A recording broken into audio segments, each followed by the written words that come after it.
ہم تم رشتہ دار ہیں، رشتہ داری کو دیکھ لو، مجھے امان دے دو۔ فرمایا نہیں، جاؤ، جس کو میرے آقا نے امان نہیں دی ہم بھی نہیں دے سکتے۔ علی المرتضیٰ کے پاس آئے، ہمارا آپ کے ساتھ فلاں رشتہ ہے، فلاں ناتا ہے، فلاں تعلقات ہیں، اس بنا پر امان دے دو۔ فرمایا نہیں، یہاں سے واپسی لوٹ کے چلے جاؤ۔ ابو سفیان پھر اس کے بعد ترچھی آنکھوں سے صحابہ کو دیکھتا کہ یہ کرتے کیا ہے، ترچھی آنکھوں سے صحابہ کو دیکھ رہے کہ یہ کرتے کیا ہے، مجھے تو سب وہی جواب دے رہے ہیں جو حضور علیہ السلام نے دیے تھے۔ تو صحابہ وہی جواب کیوں نہ دیتے؟ کیونکہ سچا پیار کرتے تھے میرے آقا سے، سچا پیار، سچی جان دینے کے لیے تو ہر وقت تیار ہے صحابہ میرے آقا کے نام پر، ہر آن ہر لحظہ تیار رہتے ہیں۔ رات کا کوئی بھی حصہ ہو، کوئی بھی وقت ہو، کوئی بھی ٹائم ہو، یہ نہیں کہ اب صحابہ سو رہے ہوں گے، نہیں، میرے آقا کا پیغام پہنچ جائے، نیندیں بھی قربان ہوں، نیندیں بھی قربان ہوں۔ ترچھی آنکھوں سے دیکھنے لگا یہ کرتے کیا تھے۔ ابو سفیان نے دیکھا، توجہ، ابو سفیان نے دیکھا میرے آقا امام الانبیاء اپنا لعاب دان زمین پر ڈال دے، صحابہ ہاتھوں پر مل کے چہرے کو مل دیا کرتے تھے، اپنا بلغم مبارک زمین پر ڈالنے کی کوشش کرتے، صحابہ زمین پر نہیں جانے دیتے۔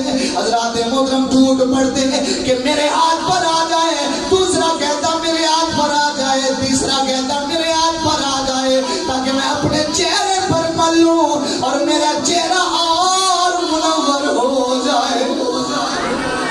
اتنا محبت، اتنا پیار۔ ابو سفیان کہتے ہیں وہ ترچھی آنکھوں سے دیکھتے، یعنی اتنا محبت میں نے کہیں بھی نہیں دیکھی ہے۔ صرف یہی نہیں، میرے آقا جب وضو فرماتے فرماتے پانی لیا، پانی صحابہ لے آتے، میرے آقا وضو فرماتے پانی کا ایک قطرہ بھی زمین پر نہیں پہنچنے دیتے، اس سے پہلے اپنے ہاتھوں پر اٹھا لیا کرتے تھے۔ ابو سفیان دیکھ رہا، یہ سارے منظر دیکھ رہا، اتنا پیار، اتنا محبت، اتنا اہمیت۔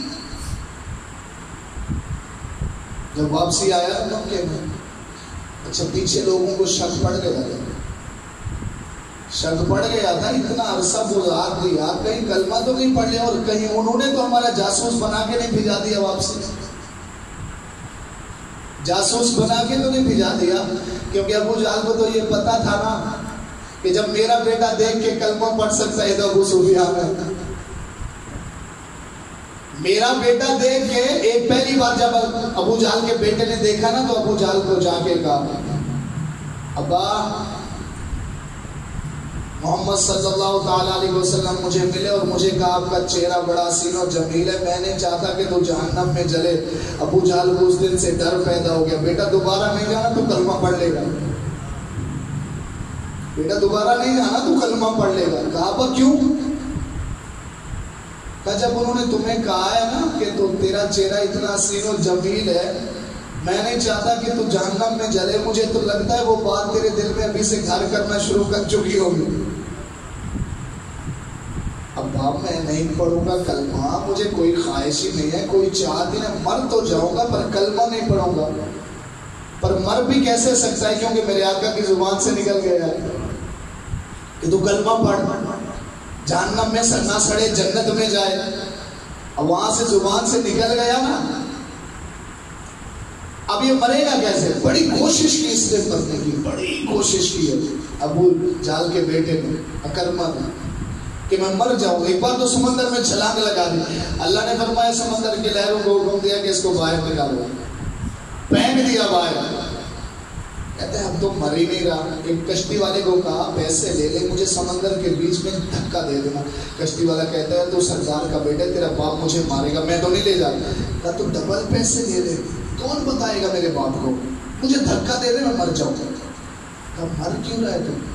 کہا مجھے ڈر ہے کہیں میں کلمہ نہ پڑھ لوں، میں اس وجہ سے مر رہا ہوں کہ کلمہ پڑھنے سے پہلے مر جاؤں گا، کہ کوئی یہ نہ کہے کہ ابو جہل کی برادری میں سے کوئی کلمہ پڑھ چکا۔ یہ ضد تھی ایک نا دل میں، پر میرے آقا کی زبان سے نکل گیا نا کہ تو جنت میں جائے. اس نے کہا ٹھیک ہے پھر آج اتنے پیسے لو گا. کہا ٹھیک ہے دیے. کشتی پہ لے کے جا رہے، کشتی کے ایک تختے پر لکھا ہوا لا الہ الا اللہ محمد رسول اللہ صلی اللہ علیہ وسلم. اکرمہ نے وہ جب کلمہ دیکھا نا، اکرمہ کہتے ہیں کشتی واپس لے. ابو جہل کا بیٹا ہے، کشتی واپس لے. کشتی والا ملان کہتا ہے کیا ہوا؟ کہا یار بس اب دل کی دنیا بدل گئی ہے، اب حضور کی بارگاہ میں جاتا ہوں کلمہ پڑھتا ہوں، اب مرنا نہیں ہے، اب کلمہ پڑھنا. کہا وہ پیسے تو واپسی نہیں ملیں گے. کہا پیسے یہ بھی رکھ اور بھی دے دو، رکھ لے. ایک روایت میں آتا ہے کہ ابو جہل کا بیٹا بت خانے میں گیا چھپنے کے لیے، وہاں بت زیادہ تھے نا، تو بڑے بت سے آواز آنے لگی ہوئے اکرمہ یہاں کیوں چھپ رہے، جا کے کلمہ پڑھ لے تاکہ تجھے نجات مل جائے. وہاں سے بھاگا کہ یہ تو بت بھی بول رہے ہیں، وہاں سے پھر بھاگا کہ یہاں تو بت بھی بول رہے ہیں کہ جا کے کلمہ پڑھ لے. مدار کشتی کنارے پر لایا، اس نے پھر اور پیسے دیے. دوڑتا ہوا آ رہا. میرے آقا نے فرمایا ایک بندے کو کہ جاؤ ابو جہل کو کہو تیرا بیٹا کلمہ پڑھنے آ رہا ہے، روکنا ہے تو روک لے. تیرا بیٹا آ رہا ہے ہمارے پاس، ہمارا غلام بننے آ رہا ہے. جا کے پیغام پہنچایا. ابو جہل کہتے ہیں میرا بیٹا کلمہ؟ جی آپ کا بیٹا پڑھنے آ رہا ہے. ابو جہل نے ایک لشکر بھیج دیا میرے بیٹے کو روکو.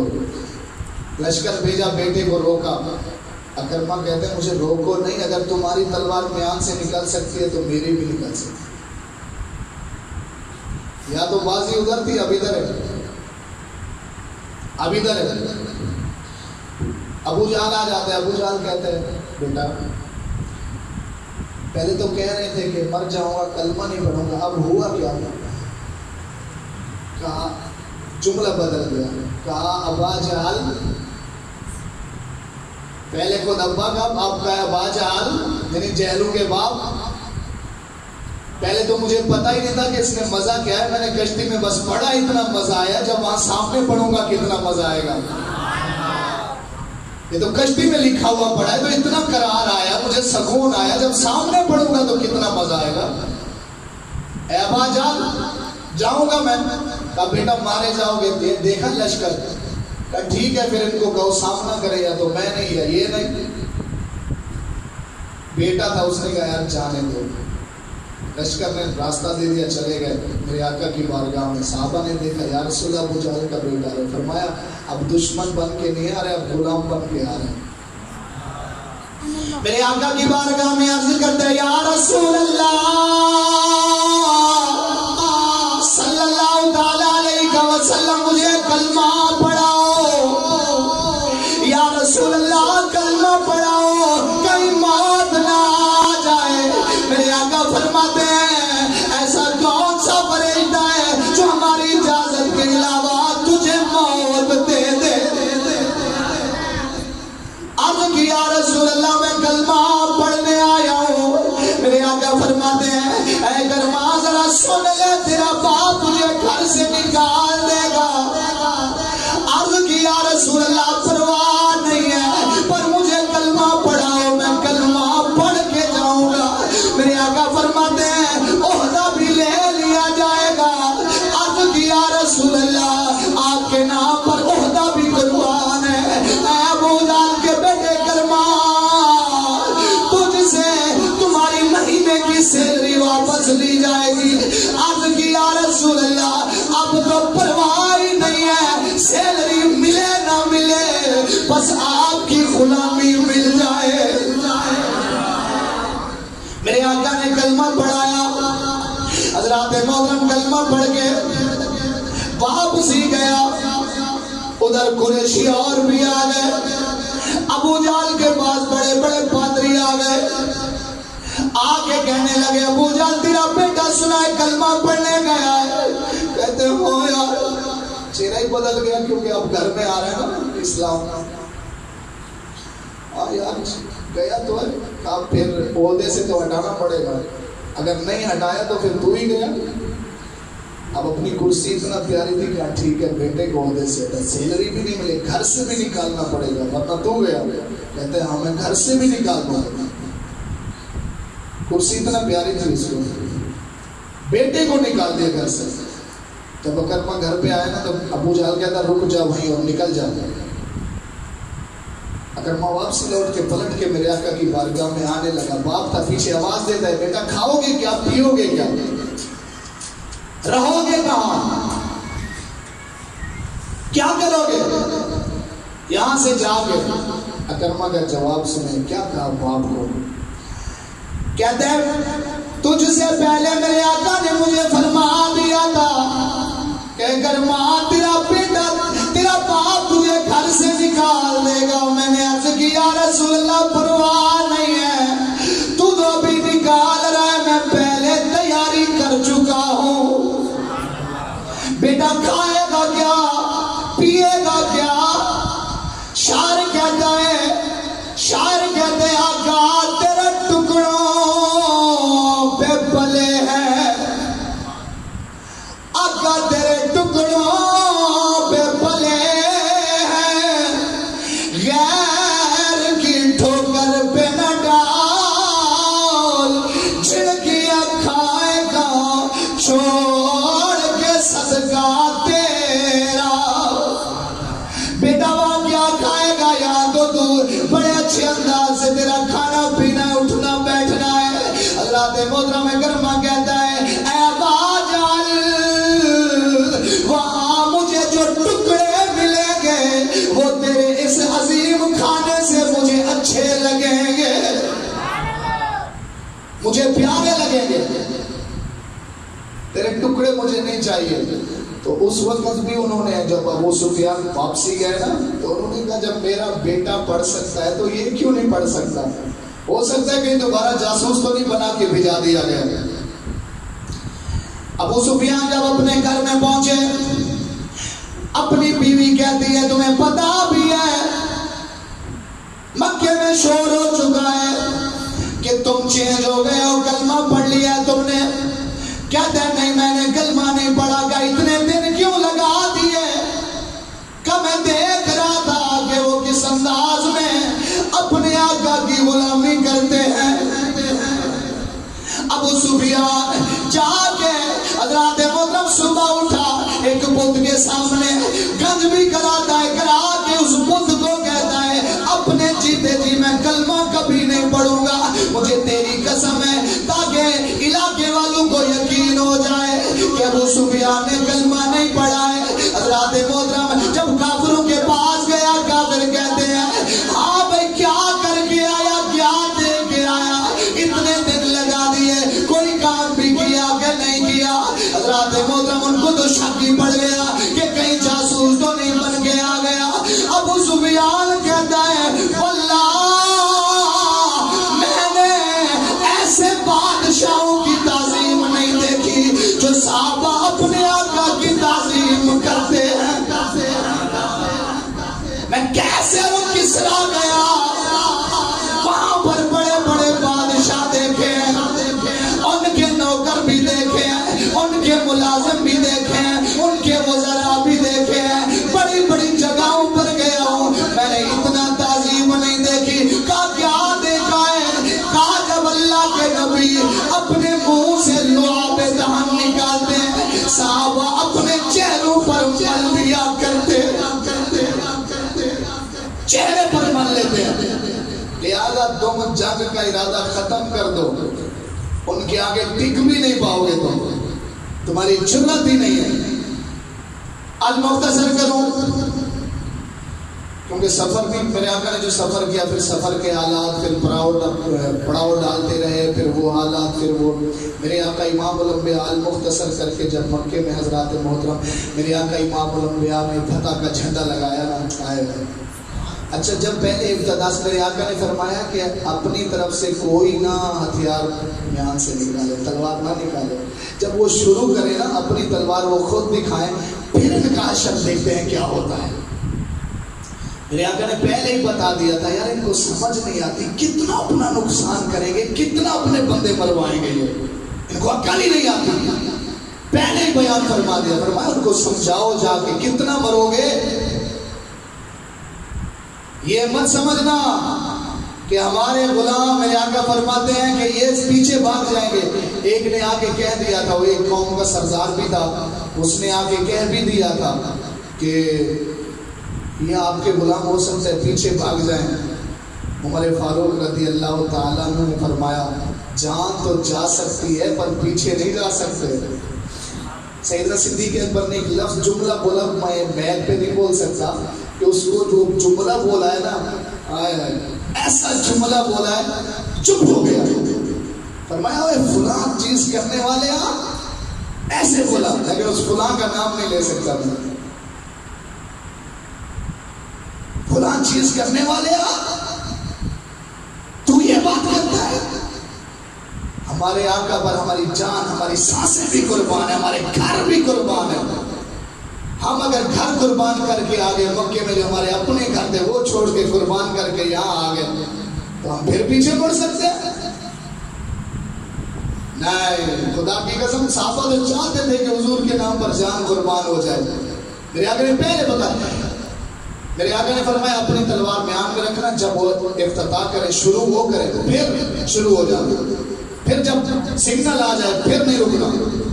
سب کے اپنے میان میں تلواریں رکھی ہوئی، گھراؤ کر لیا. اچھا ان کو بھی ڈر پیدا ہو گیا. جب پہلے میرے آقا نے فرمایا جب وہاں سے نکلے 10 رمضان کو، فرمایا ان کو پتہ ہی نہ چلے، اور اللہ سے دعا کی اللہ ہم یہاں سے نکل رہے ہیں ان کو پتہ ہی نہ چلے کہ ہم آ رہے ہیں. بڑی کوششیں کی. ابو سفیان کو پھر بھیجا جاسوسی کے لیے. پھر ایک مقام پر میرے آقا نے پڑاؤ ڈالا اور خیمے لگائے. فرمایا ہر کوئی اپنے خیمے کے ساتھ آگ جلائے. رات کا وقت تھا. جب آگ جلائے تو ابو سفیان جب جاسوسی کرنے آ رہا تھا اس راستے سے اس جگہ پہ پہنچا، دیکھا یہاں پر آگ اتنی اور اتنے خیمے لگ گئے. کون ہے یہ؟ کون ہے یہ کہاں سے آ گیا؟ اتنے اور اتنے خیمے، اور خیموں میں کتنے ہوں گے؟ حضرت عباس وہاں سے جا رہے تھے کہ دیکھیں کیا معاملات ہیں وہاں کے. یہ عدیل کے ساتھ ابو سفیان کچھ گفتگو کر رہے تھے کہ یہ کون لوگ ہیں، کتنے ہیں، کہاں سے آئے. اگر یہ سارے آ گئے تو مکے والے کافر تو بچیں گے بھی نہیں، تو ختم ہو جائیں گے. یہ گفتگو کر رہے تھے کہ حضرت عباس نے وہ گفتگو سنی کہ تو ابو سفیان کی آواز ہے. آواز دی ابو سفیان تو انہوں نے بھی پہچان لیا. عباس جی کیا کر رہے ہو یہاں پر؟ تو جاسوسی کرنے آئے. کہا کچھ نہیں ویسے آ جا. کہی تم کون ہے یہ؟ فرمایا امام الانبیاء اس کے سپاہی ہے. کہا وہ تمہیں مار دیں گے. کہا نہیں میری امان میں آ جاؤ، میری امان میں آ جاؤ. اب حضرت عباس رضی اللہ تعالیٰ عنہ میرے آقا امام الانبیاء کی سواری پر سوار ہو کے جا رہے تھے دیکھنے کے لیے نا. جب اس کو ساتھ لائے جس خیمے سے گزر سے تو آگ جل رہی تھی تو وہ کہتے ہیں حضور کی سواری ہے اپنے ہی بندے. جب عمر فاروق کے اس آگ والے چیخے سے گزرے نا، خیمے سے گزرے، تو عمر فاروق نے پوچھ لیا تمہارے پیچھے کون ہے، تمہارے پیچھے کون ہے؟ تو آپ نے فرمایا ابو سفیان ہے. کہا میں حضور سے اجازت لے آتا ہوں، ابھی اس کو قتل کرتا ہوں، ابھی اس کو مارتا ہوں. تو ان کے پاس سواری تھی. حضرت عمر فاروق پورے خیموں کی رکھوالی کر رہے تھے، پورے جتنے بھی خیمے تھے سب کی رکھوالی کر رہے تھے کہ دشمن نہ آ جائے. تو عمر فاروق کی للکار کچھ ایسی تھی کہ دشمن لرز جاتے تھے اور رکھوالی کر رہے تھے. فرمایا حضور سے اجازت لیتا ہوں. حضرت عباس نے ایڑی ماری سواری کو، تیز چلنے لگی کہ حضور کی بارگاہ میں ہم پہلے پہنچ جائے. ورنہ عمر فاروق نے اجازت لے لی تو ابو سفیان تو مرا جائے گا، ختم، عمر چھوڑیں گے نہیں تجھے. عمر فاروق دوڑے، انہوں نے سواری منگائی. بس تھوڑا سا ہی وقفہ ہوا کہ وہ سواری پہلے حضور کے خیمے میں پہنچ چکی. عرض کی یا رسول اللہ میں اس کو امان دے گیا. اتنے میں عمر پہنچ گیا. عرض کی یا رسول اللہ اجازت دو میں اس کا سر کاٹوں. میرے آقا فرماتے ہیں امان دے کے آئے، اس کو امان مل چکی ہے. یا رسول اللہ میں جلدی پہنچا، کیا پہلے مجھے اجازت دے. پر ان کے پاس سواری تھی، میں دوڑ رہا تھا، امان مل گئی. پھر میرے آقا امام الانبیاء نے حضرت عباس کو فرمایا کہ اس کو وہ مناظر دکھاؤ، اس کو فلاں فلاں جگہ پر لے جاؤ، وہ مناظر دکھاؤ تاکہ اس کو بھی پتہ چلے کہ محمد عربی کے غلام کتنی پاورفل ہیں، کتنی طاقت والے ہیں. وہ مناظر دکھائے، پھر دل پہ اثر ہوا. پھر میرے آقا نے فرمایا اب کیا خیال ہے، کیسا پایا؟ عرض کرتا ہے یا رسول اللہ آپ جیسا رحم دل میں نے کسی کو بھی نہیں پایا. ابو سفیان کہتے ہیں آپ جیسا رحم دل میں نے کسی کو بھی نہیں پایا. آپ بڑے رحیم ہیں, بڑے شفیق ہیں. جب پہلی بار حضرت خالد بن ولید رضی اللہ تعالیٰ عنہ جس جگہ پر تعینات تھے, پہلی دفعہ وہاں پر کافروں نے روکا اور میان سے تلوار کافروں نے نکالی. خالد بن ولید نے بھی لشکر کو کہا کہ پہلے اپنی تلواریں نہیں نکالنا جب تک یہ نہ نکالے. انہوں نے تلوار نکالی تو خالد بن ولید نے پھر اعلان کر دیا اب تلواریں نکالو, اب ہماری تلواریں چلیں گی. پھر اسی طرح پھر سلسلہ بڑھا. جب مکے میں میرے آقا امام الانبیاء نے فتح کا جھنڈا گاڑا, میرے آقا نے بیت اللہ کا طواف شروع کر دیا. بیت اللہ کا جب طواف کیا نا تو میرے آقا امام الانبیاء کے ہاتھ میں ایک عصا مبارک تھی, چھڑی لکھا ہے روایت میں. تو چھڑی اسی چھڑی سے استلام کرتے تھے. جب حجر اسود کے سامنے آتے تھے نا اسی چھڑی سے اشارہ کر کے استلام کرتے. میرے آقا امام الانبیاء پھر گزر جاتے, پھر آتے, پھر چھڑی سے. اب جب طواف کر لیا, طواف کر کے دیکھا پہاڑیوں پر اوپر کافر چڑھ کے بیٹھے دیکھ رہے ہیں کہ مکہ فتح ہو چکا ہے, اور حضور علیہ السلام تو طواف بھی کر رہے ہیں, صحابہ بھی طواف کر رہے ہیں اور دیکھ رہے ہیں اوپر سے. ان کے دلوں میں سوچ بھی ہوگی کہ اب ہم وار کریں, یہ تو مصروف ہو گئے, سوچ خیال ہوگا. پر میرے آقا امام الانبیاء نے طواف کعبہ کرنے کے بعد فرمایا کافروں دیکھ لو, دیکھ لو, دیکھ لو, مقام نے فتح کر لیا ہے, کیونکہ ہماری مدد کرنے والا میرا اللہ ہے. اللہ ہماری مدد کرنے والی. اور خدا کی قسم میرے آقا امام الانبیاء نے اور صحابہ نے جو دین کی خاطر, میرے آقا امام الانبیاء نے دین کی خاطر پتھر, پنڈلیوں پر پتھر بھی کھائے,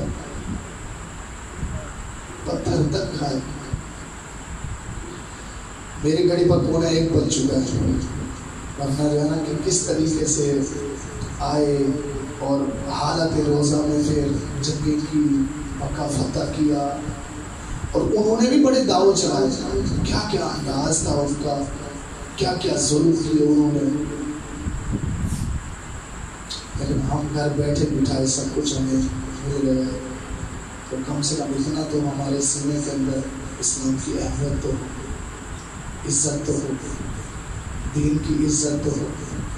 دعائے کہ اللہ تبارک و تعالی ہمیں رمضان کی صحیح معنی عزت کرنے کی توفیق عطا فرمائے, دین کی صحیح معنی عزت کرنے کی توفیق عطا فرمائے. اور اللہ تعالیٰ سے دعا ہے کہ اللہ آپ کا اعتکاف بیٹھنا اپنی بارگاہ میں قبول فرمائے, اور اللہ تعالیٰ جو یہ ہمیں پیچیدہ میں نے آپ کو باتیں بتائی, اللہ ہمیں سمجھنے کی توفیق عطا فرمائے. وآخر دعوانا